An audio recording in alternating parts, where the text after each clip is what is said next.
It's the only home I've ever known. Growing up, when I studied abroad in university in the US, Hong Kong is always where we would come back home to.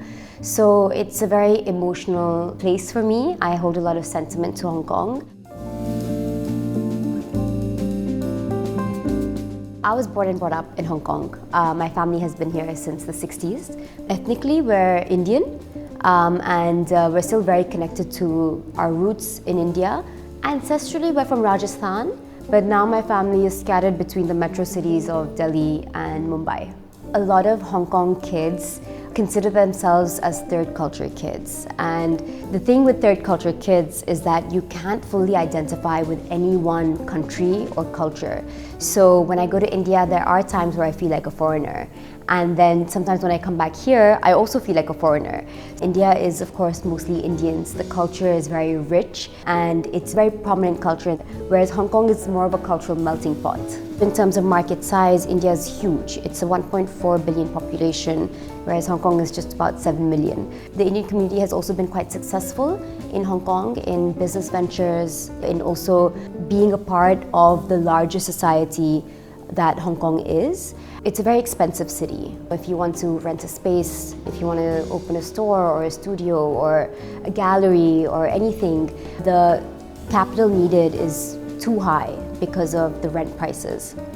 So the cost of living is also very high. So I think these things kind of prevents young people from moving here, starting businesses here.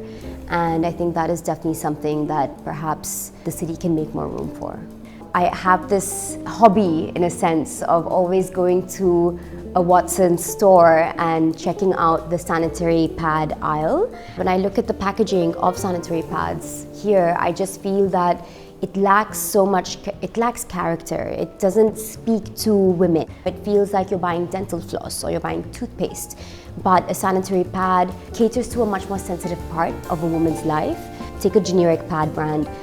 Is made 90% of plastic, and so when it gets thrown away, it takes 500 to 800 years to decompose. So from all angles, I feel it's just not at all optimal for a woman or for the planet. I actually wanted to pursue a career in fashion originally since I was a child. I was always interested in fashion and clothes and the industry. I realized that this actually wasn't for me just a few years ago, and that's what sort of led me to Nushu. If not clothing, then I want to get into a product that's a necessity.